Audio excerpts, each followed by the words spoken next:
Mariano is a full professor, Department of Sociology and Political Science at Pompeu Fabra University, and he's also the Director of Research and Expertise Center in Survey Methodology, where I was very happy to be invited last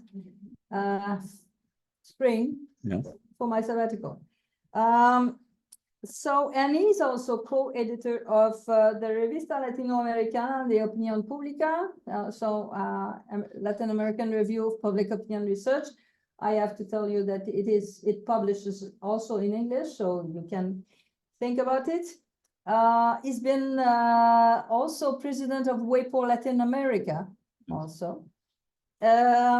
He's senior adjunct faculty, Graduate School of International Studies at University of Denver. If you look at his resume on the internet, you will see that he has so many articles, books, book chapters, etc., that I didn't have time to count them. So, you know, he will present you his paper. And sorry, everybody, for the technical problems. Okay, thank you, Claire, for your presentation. It was an honor to have you in Braxton, so we were pleased to have you. And thank you for inviting me and giving me this space to present my work. What normally I do when I get invited is like, okay, this is a good excuse to finish another paper. So this is actually my first presentation of this paper. They have stuff it's on review or published recently, whatever. I don't want to present all of that, but any of those are back on my memory. So this is completely, I'm telling you, because it's completely new and somehow, I mean, you read the paper, you're going to notice that it's a challenging idea. So that's what I want to present it. It's a paper on political trust, okay? And I'm co-author with Martha Kolinska. I'm not able to present name. You will. Kolinska. Thank you. Which is a professor and researcher in the Institute of Social Science in Barcelona. Then Matthias Baxter is a professor at the Universitat Católica de Chile, and we've been working in this for a long time, discussing ideas and doing a lot of analysis and see what happens. So basically, we have an argument that is a little bit of a challenge, and you are going to see how. So the initial research questions that drive all these analysis and ideas was these questions: what explains the persistent cross-national variations in the level of political trust? We're not able to resolve these. So in a way, what happened with the literature of political trust is that we were not able to respond to this question, why there is a persistent different levels of political trust among democracies. And so we moved to explain variations over time, which is nice. So we talk about performance and on and on and on, but we forget that in spite of these variations, there's still this persistent cross-national differences. Secondly, are these factors related to explanations for within country variations of political trust? So in a way, I'm puzzled on the idea that we put so much emphasis on performance, and performance is explaining variations, but it's also performance of explaining cross-national differences, and obviously not. So we was part of our idea. We want to find an argument that doesn't explain anything, but it makes the logic of explaining cross-national difference at the same time, the variations between and within countries. And the third question is, why are the levels of political trust in new democracies not improving in cases of good performance or democratic quality and enhancement, such in Spain and Portugal? So, well, if there's about performance, about the quality of democracy, about all these things, I mean, why these countries are not improving after 20 years, you know, with up and downs, but we don't see like a conversion with other countries in the terms of political trust. And why are citizens of new democracies not reacting to the increasing deterioration of democratic quality? So that's another question. It's like, well, it took you a lot of effort to establish your democracies, but now those democracies are in clear deterioration, and the quality of many of these are questionable. And they start a process of autocratization. So why these people are not reacting? And this is contrary to the predictions by the thermostatic model of political support, saying, people only, in a way, react supporting democracy when they feel the democracy is threatened, right? So all this was pretty much out of these four basic questions that drove our analysis. Okay, so what I'm going to do is present the argument. I'm going to make reference to all the million of references that I make in the paper. So it's going to be a little more direct to the core, if I may, because I mean the idea is, well, I think it's a little complex to understand, so it's better if I go directly to the main core of the argument. Okay. So there is actually four arguments I'm going to make. They are interconnected. It has to do with the cross-national variation on the levels of political trust. That's part one, and part two is also discuss this same argument when we talk about variation between and democracy over time. Okay, so the first one is an emotional. First argument is like emotional impact of non-democratic settings. That's what I titled this. And non-democratic settings produce winners and losers, leading to more profound emotional consequences than in democratic settings. So we always forget that people are establishing democracy, but they have a history of being winners and losers with a very important consequences for them. Obviously if you are exposed to political prosecution or violation or violence or everything, but also even in democracies that they have some kind of level of institutionalization where they establish a competitive level, a strictly competitive level of democracy elections. Okay, there are also losers and winners, and those losers and winners are all aware that the two basic conditions by Zaborski of it's uncertainty and post facto reversibility are not present. So therefore those losers are also losers that are experiencing not only political repression but also even they are part of somehow the political system. They are aware of the manipulation of the institutions and the result of the elections Second is the legacy of non-democratic experience, which is the second argument, is that so the enduring emotional and attitudinal legacy from previous non-democratic experience influences the dynamics of loser consent and winners' willingness to strain their power. Okay, so the idea is like, well, these experiences are conditioning, then we got a new democratic setting, and these experiences are conditioning the reactions that they produce in terms of being a winner or loser. It's not a tabula rasa when it comes to democracy. It's something there. Okay. So the third argument is the impact of political trust. This significant effect of being a loser partly explains a certain degree of national difference in political trust. So what I'm going to argue is that basically is that the longer is the non-democratic experience of the country, the greater is the loser gap or the greater the lesser is the support or trust of the losers. Okay, and four argument, because so far this sounds like a cultural determinism in a way. It's like, oh, that happens and nothing can reverse this process. And then I don't buy that argument. I think the attitudes, even though the importance of socialization and can be reversed because the citizens are in constant interaction with the political system. So the fourth argument is reversing the argument, and reversing this argument is possible, but it requires a complete implementation of liberal democracies. Merely establishing electoral democracies is insufficient. So, so these legacies conditioning that you need to have perceived as a citizen an exponential growth of the quality of your democracy in order to start to react less negatively when you are a loser, right? So that's the basic idea for argument number two.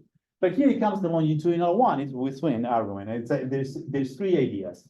In the impact of long non-democratic past in democratic trust, and the idea is in contrast with prolonged non-democratic histories, the process of democratic deterioration, the process of democratic deterioration more significantly affects the level of trust among both losers and winners, thereby increasing the trust. In other words, if I have a democratic and non-democratic experience, and democracy is established. But I then noticed that the quality of democracy is deteriorating, and this electoral democracy start to be suffer a process of autocratization. My reaction, contrary to what is said with the thermostatic model of support, is not going to, oh no, I'm going to give more consent and I'm going to fight, or the winners are going to restrain themselves and say, no, we don't have to take too much advantage of power in a way, because because we want to save democracy.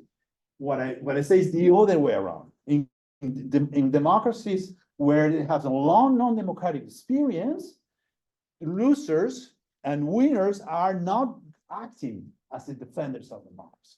Loser consent decrease, winners restrainers decrease. So therefore, that explains why we see in many other democracies. Singer has a paper in 2023, which is very interesting. They say that people are not reacting, they're not defending democracy. Well, the problem is that in these people, there's a lot of part of the population who were exposed to non-democratic experiences, and therefore they are skeptical to start with. So they are not reacting to defend democracy because they don't believe in the institutions, and they don't believe in all these mechanisms of representation, because they've been exposed to something different that leave an imprint on them. Okay. And there is 2 points related with that, is that also this impact is partially pronounced among citizens who were directly exposed to non-democratic period.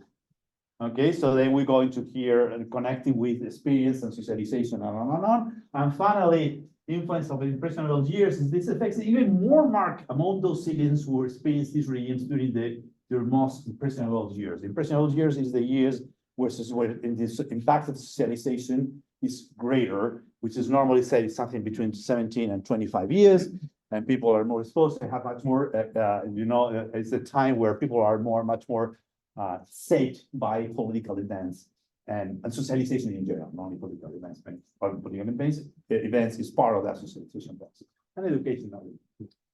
Okay, so that's the argument. So you see there's 2 arguments, 2 parts of the argument that it has different elements in the presentation. Okay, so that leads me to a little. Oh, sorry, there's a mistake there. But there is. I want to talk about the winner, and before I go to develop a little more hypothesis and just show the results, I'm going to try to be very brief. Sorry. What I'm going to do is to discuss a little bit about the winner and losing gap literature, very briefly. Okay. There is a mistake. It's a spelling corrector that it would be literatura. Okay. Sorry, I didn't say it. Double text. Sorry. So the literature does not. This literature does not consider the legacy of winning and losing in previous non-democratic settings. So all this discussion, you read the classic by Anderson and many of these people, and I read all these articles over and over and over many times, is that this is never part of the picture of the discussion. The more they say is they discover, the famous, I think it's chapter 8 of the Anderson book, they discover that in new democracies, the gap is a little larger. But all they say is it is only due to the lack of democratic experience, but it gets better with more elections. So it's because people are not accustomed to the elections and previously winners, but it's just that. So what we'll see is this gap is going to be corrected as soon people have 3, 4, 7, 10 elections. Yes. Can I ask a question? Is this about the trust gap? It's the trust gap. Okay, sorry. Yes. It's the trust gap. All right, I just want to clarify. It's in general the winner and loser gap. The loser winner gap could be formulated in terms of trust, could be formulated in satisfaction with democracy, could be formulated. It depends. It changes on. You mean trust?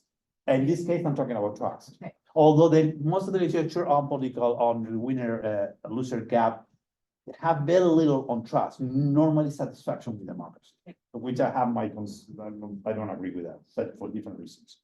Okay. And finally, the effect of democratic equality on the gap affects to all citizens regardless of the preceding experience. So they're assuming that.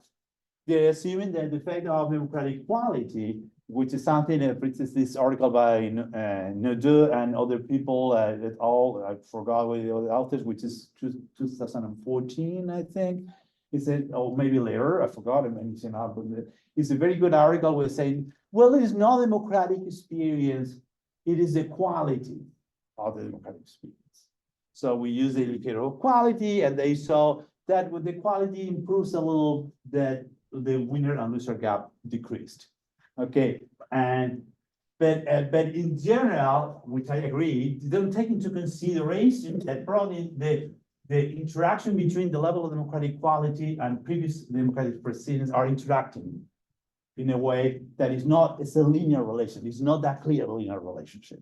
Okay. So in more concrete terms, I have two hypotheses for cross-national differences, and I have three. By the way, I discovered in the paper that I have a couple of mistakes. So it's not exactly the same what I'm saying here is in the paper. I discovered little mistakes here and there, and I have to revise the paper again once more. But they did hypothesis from cross-national differences. This is the same. The winner and loser gap in trust in institutions of representation is greater in countries with longer authoritarian spans. So I'm explaining cross-national differences based on the years under democratic rule before the establishing of democracy. Okay. Number two, the winner and loser gap on trust in institutions of representation has a non-linear relationship with democratic quality index since 1950. So what I'm saying is, look, it requires much more that having an electoral democracy. It requires much more like, you see the gap closing up when the quality of democracy is substantially improved. So that means that electoral democracies, for instance, thinking about Latin America, is not fixing the problem. People have to perceive that actually that democracy includes a lot of elements of liberal democracy, protection of minorities, and other elements that include the differentiation between liberal democracies versus electoral democracies. Okay. So that's hypothesis number one and hypothesis number two. The hypothesis, I reduced one of the hypotheses as the difference from the paper because I think that the first hypothesis was a little redundant and it might lead to some confusion, and I had to revise that part of the paper. But also the hypothesis for the within country relations on political trust is the increase of a winner and loser gap in trust in institutions of representation associated to current process of democratization deterioration is greater among countries with recent authoritarian experience. So it means that when the deterioration of democracy starts to in a continued year-to-year measure of the quality of democracy, and the deterioration that you see in the process of autocratization, what you see is this gap between winners and losers are increasing. Okay, especially because losers consent to decrease substantially, but also winners, in some situations, they see that as an opportunity to establish their preferences, their political preferences, and twist the democratic setting in their favor. Okay, you said in the electoral political trust, some people are puzzled because they notice that in some in countries that have a serious problematic situation and the populist going to power, suddenly political trust increased. And I think it has to do with the winners, thinking, oh, we are going to take advantage of the situation. We are going to we are not going to restrain ourselves in the use of power to impose our political preferences, which is the process of democratic sliding. Okay? Number five, the increase of the winner and loser gap in trust in the institutional representation associated to the current process of democratic deterioration among countries with longer authoritarian Spain. I have to cut this a little bit, it's too much. Tends to be larger among individuals exposed to lower levels of democracy during the recent years. So the one saying is like, look, and this reaction, this decrease in loser, this gap due to the decreasing level of trust on the losers and increasing level of trust in the winners is much more accentuated or exacerbated and among those that were during the impressionable years in under authoritarian rule. And this hypothesis 6 is even this is true in general, affect to all the population that somehow was exposed to these non-democratic settings. Okay, so we have here two hypotheses that have to do with socialization, right? This is more concrete about the specific process of socialization between 17 and 25 years. This is more general about the population that was under the non-democratic rule. Okay, data. I finished already the theoretical part of data. This is the European Social Survey 2002 and 2019. American barometers, LAPOP 2008, 2019. So we have 43 countries from Western Europe, Central Eastern Europe, and Latin America. So we have 280,000 respondents.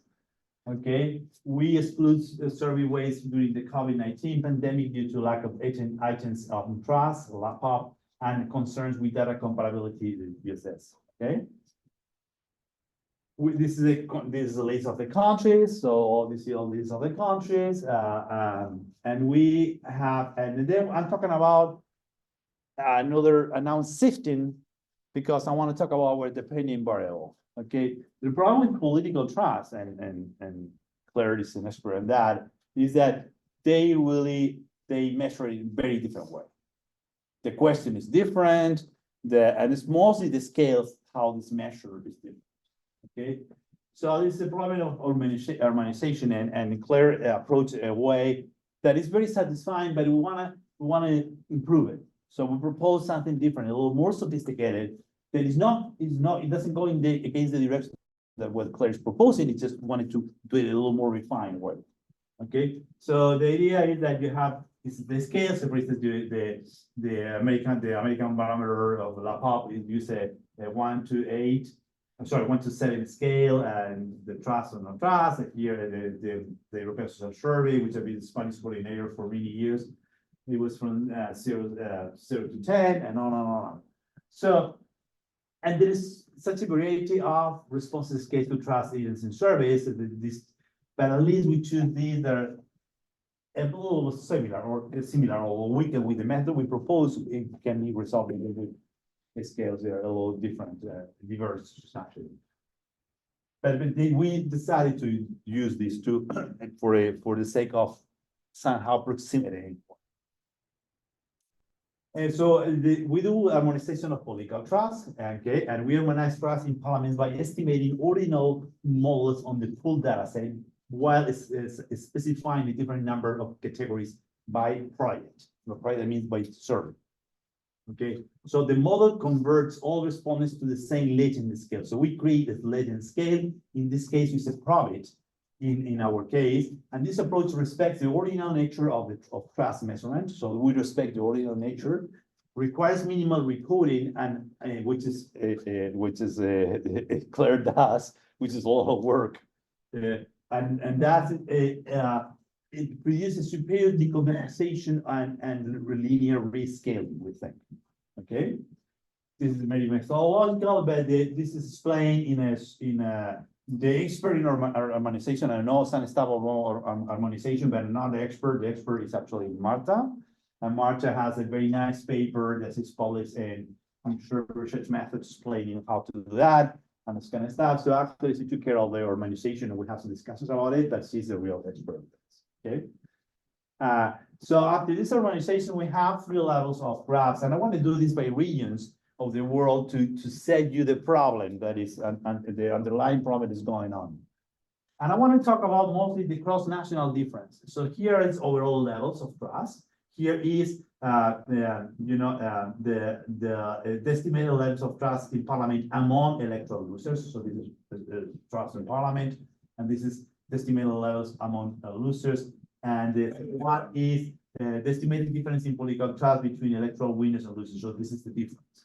Okay, I want you to notice this is the reference is the 0 line here, and I want you to notice that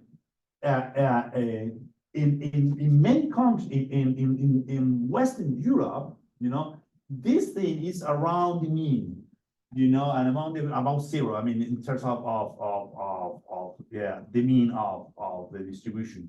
And what you see is that this is pretty much here is also the gap is above the mean. Here is about all the things going on above this 0 level of trust that we established as a reference point. Okay, you go to Eastern Europe, you see the other contrary. You will see something completely different. It's like low levels of losers, and also you see that the winner loser gap is higher in these societies compared with Western Europe overall. And finally, it's even worse in Latin America. Okay, even worse. So, despite of the variations, in some cases with statistics Venezuela, and in some cases, like you see these variations, which is we focus our attention all the time when we, in recent years, when we talk about performance and importance of performance and importance of institutions and on and on and on, what we thinking all the time is that we try to explain these variations, but never propose a very clear hypothesis that that beyond the typical cultural saying that Spanish are the way they are and Italians are the way they are, and so to explain these variations, this picture. So that's what we try to do in our model. Okay. Identifying winners and losers. Well, in the case of the Latin American lab hub, prior is a question, so we use that. And in the case of the ESS, it's based on responses to questions on party choosing in last election. And also we use the ESS party codes mapped by via crosswalk to party facts IDs and match with the V party data to get party status on in and out of the government at the given time. So we consider not only who is the electoral winner, but also we consider winners and losers instead of being part of the government or not being part of the government. Okay. We only use data of winners and losers, excluding no voters responding with missing. Okay. About the indicator that we use for the democracy, well, we use 5 that we're going to discuss a little bit. Authoritarian history is the number of years when the country was a closed autocracy or electoral autocracy, according to Biden between 1950 and 2000. Democratic quality is the same, but it's a Biden liberal democracy index according to Biden between 1950 and 2000. Okay, year-on-year change in democracy is change in Biden liberal democracy index. Okay, when we talk about democratic experience during presidential years, which is the average of Biden liberal democracy index in the period when the respondents were between 15 and 25. Okay, and finally, democratic experience over time, over a lifetime is average BD liberal democracy index for the year that the year the respondent was 15 until 2010. So this is more impressionable here. This is more general exposure to the whole group. Okay, so this is, for instance, the distribution of these variables, so non-democratic experience, and we have the list of 50 years until 9 years, and this is a group of the countries that have some non-democratic experience. Okay. And we have that non-democratic experience in 1950 are Austria, Belgium. So this is non-democratic experience. This is some level of non-democratic experience. I don't want to get, and I want to get so boring, so I don't go into the detail of it, but it's a 3-level hierarchical model with individual nested in survey country years and nested in country scale. Overall model structure is the following. Individual controls are age, sex, education years, and country year controls are GDP per capita and Gini index of income inequality. Okay. This is the different model. So I don't know. This is this is across countries, within countries, and what I call examining the mechanism, which is pretty much this idea of the effect of socialization. Those who are exposed to the non-democratic experience. Okay, so here is the model. Okay, so the important thing is that it is involved. Okay, when I want something I want to show, this is a multi-level model with Bayesian statistics. So it doesn't depend so much on the frequency, but it's much more on establishing probabilistic models with the prior and the posterior. Okay, so we establish this system, and we find that this is important. It's the interaction. So this model 1 and 2 is the interaction. Is the lower for non-democratic history loser plus non-democratic history and loser plus quality of democracy. Okay, so the idea in this model is to solve this hypothesis that we saw. I don't want to go into the details of this model, but it's important here to know is that you see how this authoritarian democracy, which is 50, the loser consent and the winner consent in terms of level of political trust decrease substantially. Okay, that's significant. More in the losers than in the winners. That is happening. Right? This is the idea of the. This is the model that that is included. Didn't explain this substantially, but this is the idea that losers only converge after the use of democratic authority, only converge with winners when the quality of democracy improves. So that's what it really means, this curvilinear relationship. This curvilinear relationship is showing this is a quadratic effect here. So it's not just democratic experience, it's not just the quality of democracy. We do that with all these indicators. What really depends is on the real serious improvement on the quality of democracy. This is the only moment in which losers and winners gap converge and disappear. Okay, so that's in a way proof hypothesis number 2. This is for the between level of democracy. I don't want to go into detail of this, but it's these interactions that are involved are the ones that the more significant for our argument. And here what I saw is that this is just the sample of countries that were under have non-democratic experience. And you will see is in these countries, when this is a deterioration of democracy, the gap is big. When the quality of the democracy is stable, tends to converge. So, and that happens in here, but it's not happening in democracies where you have non-authoritarian or non-democratic experience. So this is what you observe in countries with democratic experience. This is what you observe in democracies with not autocracy in the past.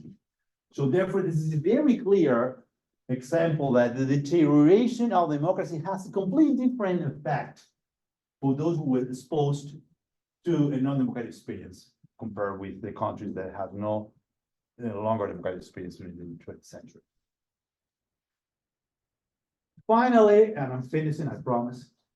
This is the model 5 and model 6, which is correspond with hypothesis 5 and hypothesis 6, which is like if you observe the average of democracy losers, in other words, when you see is the average of democracy of 15 and 25, and you observe that the more the less they were exposed to the democratic experience, the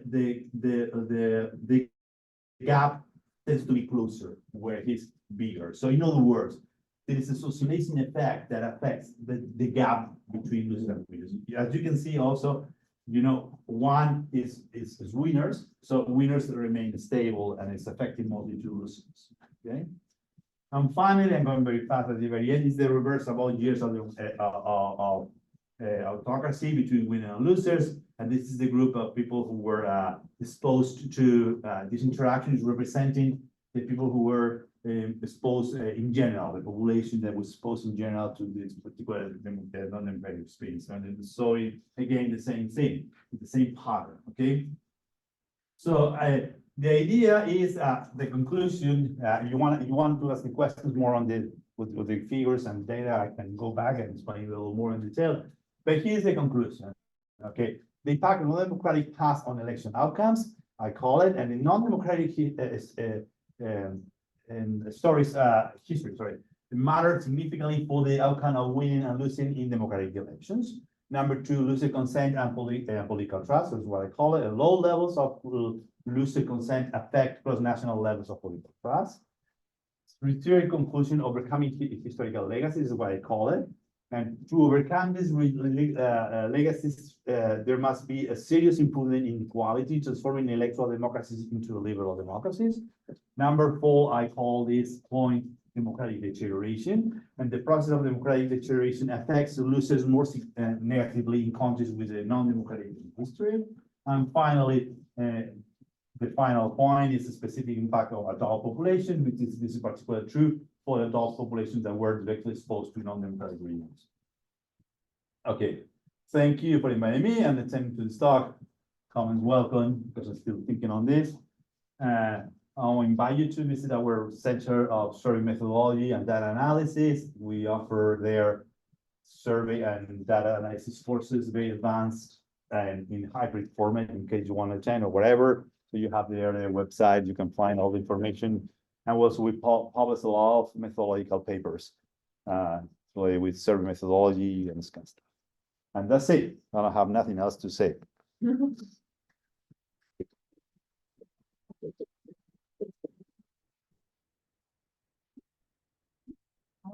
Yeah, so I was asked to field the Q and A period, but maybe it's easier if you take your questions. I just want to know until when. Hi. Till 4:30? He's I don't know if somebody's is chat, is somebody in the chat. Monitor the chat in case there's questions. There's no question. Yeah. There's no question. Okay. Okay. Okay, so Thank you very much for the talk. I enjoyed it very much, and I think it's an important contribution to thinking about this gap, I think. What I was not clear on is how you converted the argument from the experienced length of democracy to the quality of democracy. So as far as I can tell from the graphs that you show, we are going into higher numbers of the years of experience of democracy, but you didn't show a graph with where you measured the quality of democracy in addition. So I'm no, not sure. that's a mistake on my paper. It's in the paper, my paper. The graph is wrong. I forgot I mentioned that. Oh, okay. I forgot I mentioned that. That graph is actually representing that, but in the label is wrong. Okay, so in the graph, Yes. do you want to go back to Yes. that graph? Because Yes. can we just look at it? Yes, absolutely. If I'm able to. Close the chat. No, I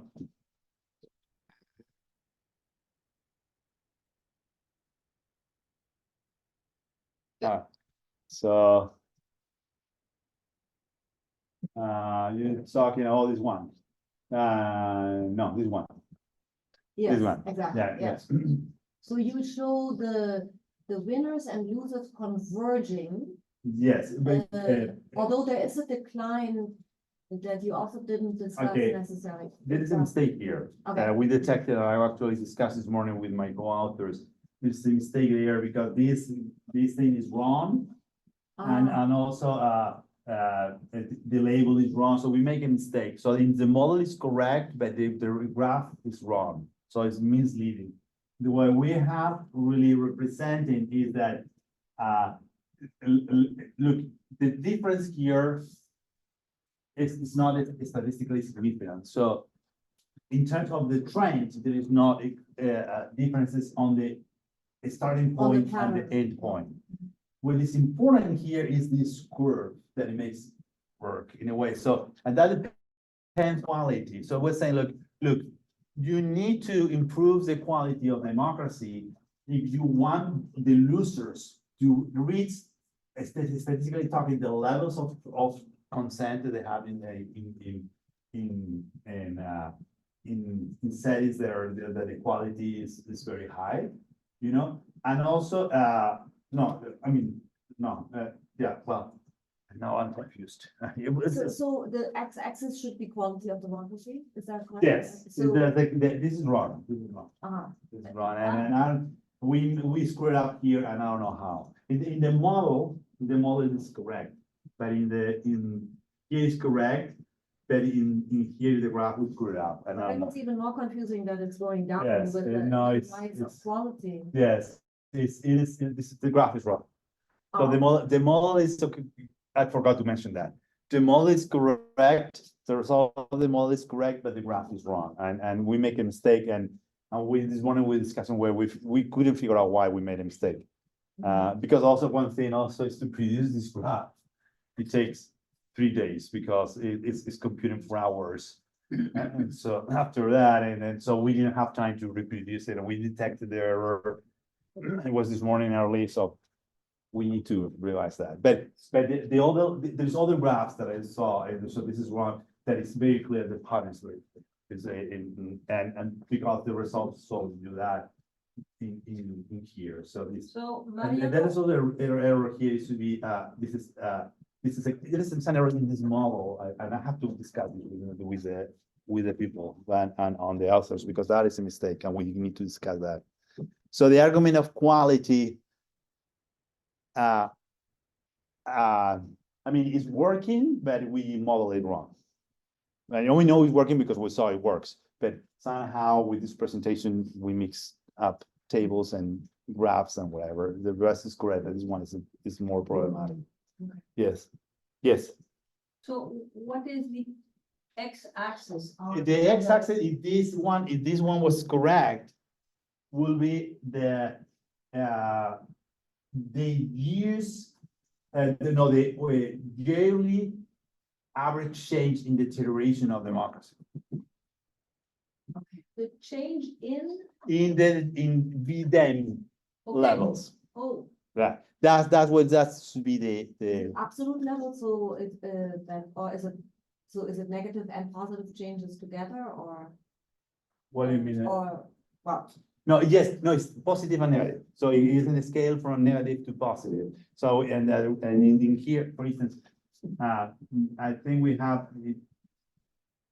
this year-on-year change in the market. okay, Okay, so that's what is going on here, and that is a mistake. We have to fix it, and we don't know where we screwed it up, because at the very beginning it was very clear. So we have to discuss this. I'm sorry, is that what happens when you are presenting a draft and not the final paper? And I forgot to mention, I took notice this morning that I had to mention that in my presentation, but I forgot. Yes. yes, I was very interested in some of your variables that I might use at one point. Because it's very difficult to understand, the individual level, differences within countries about, and between countries, in trust, in political trust. Yes, You use the winner-loser gap. yes, If you use only political trust, then we know that what you get is political trust is lower in more democratic societies or something like that. no, we don't get the same result, because if No, this is the winner-loser gap. no, but the first one is the overall level. Hmm? This is just the level of trust. Ah, The first column of these figures is the level of trust. okay. My question was, I have two questions. Do you have some explanation, or is this an explanation for the rather low level of trust in Latin America? Yes, And second, did you check whether you should make a difference between, because now you put closed autocracy and electoral autocracy together. In what I see, you That's a good give, point. for example, say that Spain under Franco and USSR and Brazil under the colonel is about the same thing. And it's also putting Russia under USSR and Russia under Yeltsin at the same place.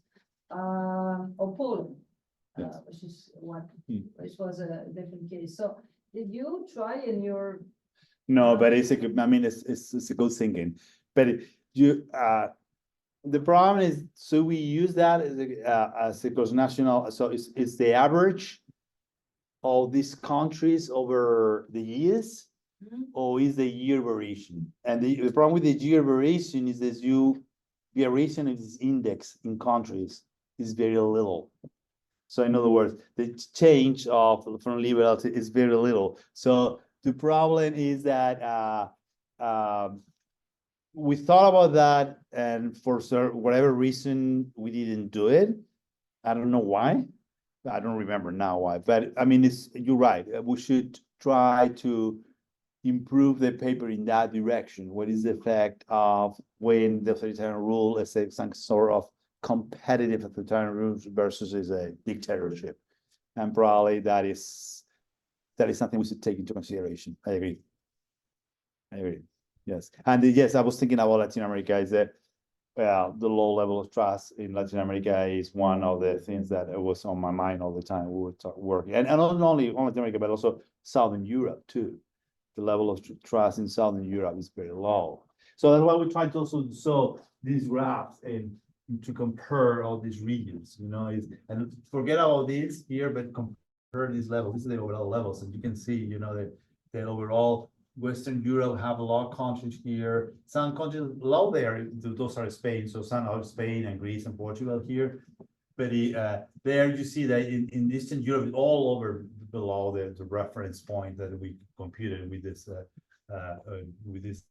Latin variable. And then you see Latin America, here's the red line. So very few, probably this is Chile during the first part of not now, but in the first part of the decade of the 2000 was a little higher. But overall, you see this is a red line, and you see this very low.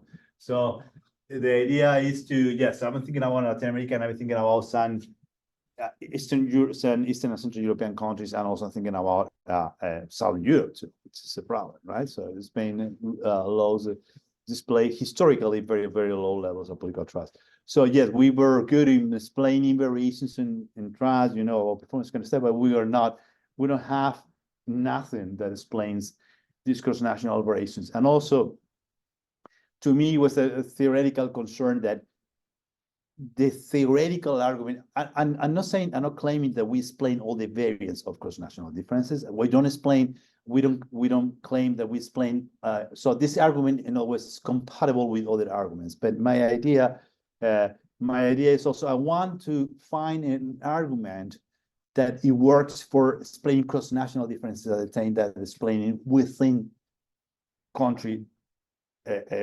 differences, so evolution on time.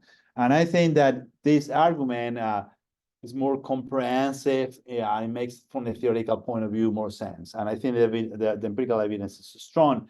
The only thing is that worries me a little bit is that that I don't want people to understand that we claim that we explain everything, because that's not true. So it could be all the factors. Obviously, to explain cross-national differences, and within variations, we don't. For instance, we don't disagree with your conclusion about performance. We don't disagree. So it's a combination of factors. But I think also this political factor that has to do with the legacy of the past is also a factor that affects how people understand, how people take being a loser and winner in a democratic setting, and therefore increasing the gap in level of trust or not. Thank you for your presentation. I do have two questions, and these are some broader questions. The first one is about the measure of political trust. May you go back to one of the very first slides where we had the question wording? This one. Or yes, or these scales. So I do understand that for the purpose of that paper, you had to work with the existing measures in these data sets. But generally speaking, what are your views about the most valid way to measure political trust, which is, I suspect, a multi-component concept. Right? We may have trust in the idea of democracy as a political regime or not, trust in some political institutions and not in others, or some political actors and not in others. So my first question is about your view on the most valid way to measure political trust. And my second question is long-term versus short-term explanations of political trust. You emphasize a lot long-term explanations, legacy, the legacy of democracy and past experiences of citizens. What do you think about the potential impact of some short-term factors like variations in national economy or the quality of some political leaders, etc.? Okay, the first, I mean, there are no easy questions, Paul, but I want to try to do my best. I mean, about measure, okay, there was a tendency at the beginning of this century that when people were working on political trust, that it was trust was, some people who wrote a paper, it was called the global trust phenomenon, which is saying that trust is something that is a cultural thing that make people trust everything or distrust everything, right? And they demonstrated this showing some correlation between trust in the parliament, trust in the courts, trust and and everything was trust and trust. It's a global trust phenomenon. Okay, like a global trust indicator. That paper, which I hate, present this evidence and say, okay, that's what it is, right? There was also some female scholar who worked on this, that proposed this unidimensional measure of trust, and this kind of stuff. To me, but now this is changing. The reason because it's changing is precisely has to do with your second question, which is there is more a tendency to understand that trust is also object dependent. What does it mean? It means that it depends the object you are asked to show your trust or express your trust. So is your way of thinking when somebody is asking you to trust the court is completely, or courts or judicial system is completely different of the way you think about when you talk about the trust in the parliament. And that we are thinking more and more about that for a lot of different reasons, despite of the correlation that exists between them, because precisely we notice that those level of trust are changing depending on short-term factors. I also have different consequences in terms of behavior. So in other words, the same like, so people are not having like, well, I distrust everything, so I don't trust the parliament, I don't trust this. This is a very simplistic way of thinking. People are a little more sophisticated and thinking, no, well, I trust the court because of this, or this, or this. I distrust the parliament because of this, or this, or this. And this, because of this, are short-term factors they're taking into consideration. Who has the majority in the parliament? How the parliamentarians behave? Who is controlling the majority? And many factors that have to do with this in the court. What type of the judicial power? If there is some political control, is there power or not? If people perceive that judicial power is more conservative or less conservative, and on and on. So those are short-term factors that have to do with the economy and on many other factors that is influencing the level of trust and deliberation over time. So more and more and more, people are thinking, no, we should focus our attention on identifying, making people not think, but identifying how people think when they express trust. That's what we call the trust is an object dependent element. It's not this attitude about trust as such. I don't know. Dylan knows more than I do about this, but my problem then. So people are, and I was involved in a project of people with the World Bank and everything, thinking about new ways of measure trust in institutions and trust in thinking about this. The problem of all the literature I revised is that sometimes the formulation of the questions has implicit is inviting to the respondent to think and a causal phenomenon that produces distrust. So for instance, some people are creating barriers with statements saying, I think that the parliament has the tendency to not listen to the people. I think that So things like that, and I see a lot of batteries, even that, also of all the public administration, this kind of stuff. So I see a lot of batteries like that are working this way with the World Bank, and I abandon it. Because to me, this is a way of, a biased way of presenting questions to the interviewer. Because you are formulating in your question potential explanations of your lack of trust. You can measure this latent. So you said in questions about like, a statement about the parliament, a statement about the judicial, and you can show some level of the latent, with a battery, you can construct a latent dimension of trust in institutions. But I didn't see anything convincing that is telling me, okay, that we should go in that direction. Okay, so that is my answer. It's a very undefined answer, but mostly because I didn't see anybody really working seriously on that direction. And there's some things here and there. I don't want to measure all this, but still, to me, it's questionable, the results. Okay. The other question is, yes, so in my analysis, I incorporated day to day. I mean, we call this day to day, we call it year to year variation. So in our analysis, that is contemplated too. Once we have a democratic system, what happens in the variation of trust in a given country? Okay, so that's the within explanation. So we included that.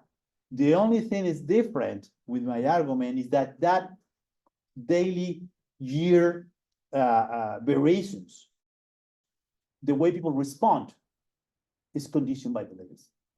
So it's not that people suddenly say, well, the economy is deteriorating, I don't trust the parliament anymore. Well, it depends if you're a loser or a winner, is what I'm saying. And being a loser or winner is not only loser in those democracies, are not only winner or loser in that particular election, but also your democratic history. So, in a way, when you are evaluating, you're not evaluating from scratch. You are conditioned, that's the argument of the second part. You are conditioned for your attitudinal legacies from the past political experiences.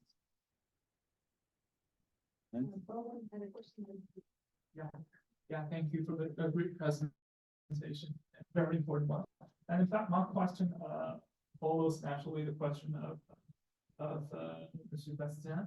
In fact, it's also about the measurement of political trust. And it seems that he really explained about institutional trust, but as Mr. Bastien suggested, like East in 1975, he defined several levels of trust, like specific trust, institution, like a specific trust toward the authority, more diffuse trust, like toward institutions. So I assume that the trust you use here is institutional trust, but there are also trust on regime, trust on the community, also on democracy. So these are all different levels of trust. So how would you place? Well, there are different levels of trust, but even is a more basic problem that you pointed out, without even to talk about trust in democracy, whatever, is trust in different institutions. We go back to this problem. Okay.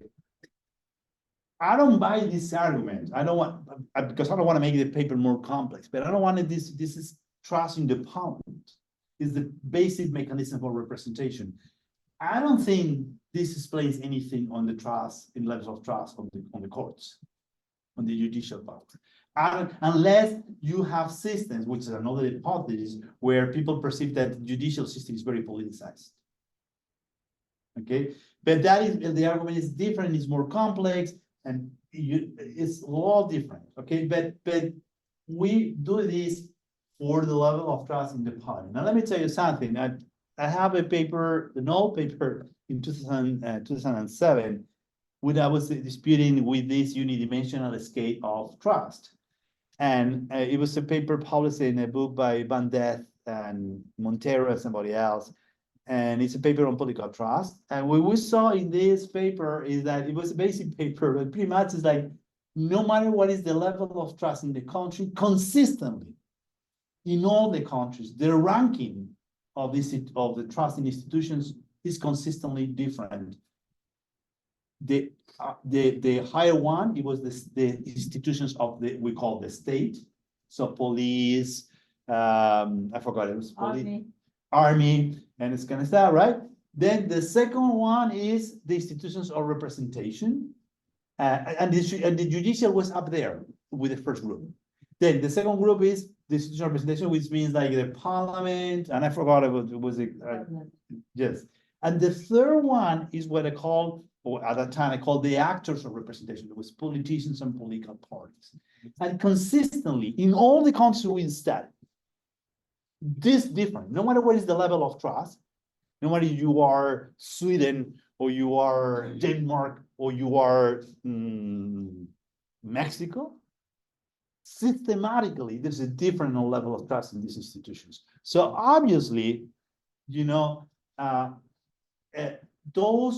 is something going on that is much more complex than this idea that everything is trust and everything is interrelated and all. It is somehow, you know, and also, for instance, sorry, I'm making a reference to myself all the time. I shouldn't do that, but there is my chapter in the Handbook of Political Trust, that is by Van der Meer and Sonia Smelling. It's a great woman and good friend. And I forgot her name. Terrible. And so anyhow, and in that chapter we saw, it's a simple paper with, you know, we saw that the crisis of the 2000 and the crisis of democracy in Europe affected trust in the parliament and trust in the political actors, but not trust in the judicial yet. I think that is changing too, but not in the judicial. So the trust in the judicial power remained stable. So that means that people thought, okay, I trust the rule of law, but I don't trust the trust of representation. So I call this a crisis of representation. You know, people produce a crisis of representation, not the crisis of the rule of law. So what I'm going with all this response to you is that tell you, look, you're right. But I don't want to make this paper very complicated. So I think it depends on, precisely because they're urgent dependent, depends on what institution you're talking about. And I think this problem of losers or winners, it has to do with the trust in the parliament, but not necessarily with the other institutions of the political system. But I didn't want to go into that direction because the papers were raised extremely oversighted, and I mean, it has too many references, it's too complex, and I noticed you don't include the United States in your data. It seems to me that you have a new phenomenon that you need to explain if you're going to try, which is political trust in the United States, especially if you only go up to 2000. I imagine if you went more recent, it would even be. No, it's 2020 we go. Oh, sorry. No, it's 2020. We do this, the indicators of socialization and experience goes to 2000 and not, okay. So how would you explain in your argument why a country with the longest record of democracy would be among the worst performers? Now, it's true that probably the difference between winners and losers, that probably works in the United States. But the overall level of trust is incredibly low at this point. Well, there is a law literature. Let me make references. Well, first, the reason because the United States is not here is because it's not part of the data set. So it's messing more around with the harmonization. We can do it, but we decided not to. Okay. But let me respond to this because it's a very good question. And I want to emphasize this because it's actually one of my concerns right now in my agenda. Okay. What is going in the United States is what Hetherington and Rudolph call depoliticization. In fact, they call it depolarization of political trust.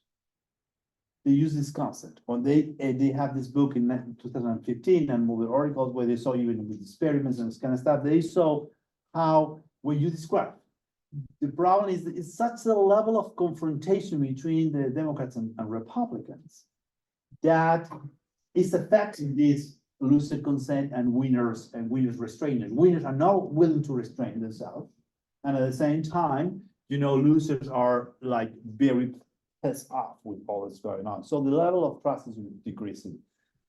This is in a context in which there is a lot of articles. I am sure you're familiar with this, because this process of the deterioration of trust in the United States started in the 1970s. Right. And there was a lot of papers by traditional Americanists that actually some of them were professors of mine to say, no, this is because of the Watergate scandal. The Watergate scandal was the point in time in which Americans start to question institutions, and from there they start to decline. I don't think that the two arguments are necessarily linked, although maybe they are, but the idea, but I agree with you that the level of the decline of political trust in the United States, it has to do with a high level of polarization. That's very clear. And Harrington and Rudolph show that. In some way, this is connected with my argument, because what I'm saying is, obviously, if you have a process of deterioration continuously, eventually you'll over aggregate levels, so the cross-national difference is going to disappear. You know, so in a way, somehow United States is going to join the club of low trusted societies as a consequence of this process of polarization. But this argument fits with my argument, because in a way, when I say you're the party for a good position, because you have a non-democratic, you have any non-democratic experience, okay? So therefore, people trust it. But then what happens in the system, within evolution, also has to do with the loser and with the consent, we have to do with polarization. So therefore, a high level of society with high level of polarization can produce this reduction on the level of trust overall. It will take a while, but it does. And I think that a United States is a good example. So that also I'm so concerned. I mean, in fact, when I'm working, and Deline can also say that because he's working on the same topic, I'm obsessed with polarization, and especially about affecting polarization. I wrote a book in Spain last year and writing blog articles about this, and part of the reason because I'm concerned, and I brought a proposal to represent the different things, that the effect of polarization on winning and losing. And then an example of it is the United States. And I have very beautiful graphs that I was tempted to present this in here, but I didn't, which is like, I saw very clearly that the gap increased substantially depending on the individual level of polarization. It's really the gap between losers and winners increased exponentially with the levels of individual affective polarization. So the more polarized you are, the greater is the level of trust. And I saw described the gap. Sorry, the gap. So and so that is something that I think is happening everywhere. And that's so what is happening? What is the consequence of that? Losers don't accept the electoral results. They question the electoral process. They question the outcome. They question everything. Whereas and winners, they see that as an opportunity to impose their agenda and policy preferences. So what I described here, in a way, fits with that argument very well. The problem is I didn't want to span it in that direction, but it's connected. It is connected. But I agree with you. The diagnosis about the United States, I agree with you 100%.